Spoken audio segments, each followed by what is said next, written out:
like a Hellcat. Hi, myself Shibin. I'm from Tamil Nadu College, Tissue. I'm doing my BTech final year. And this is our final year project.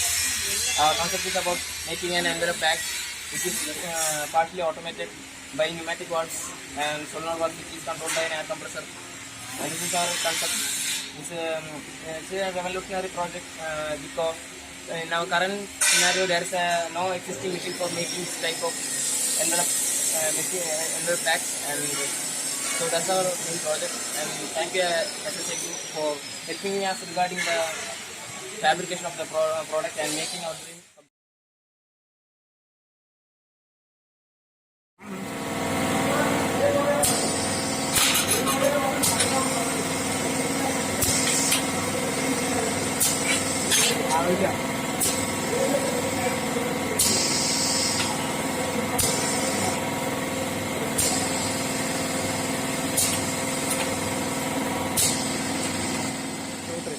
Thank you SSI.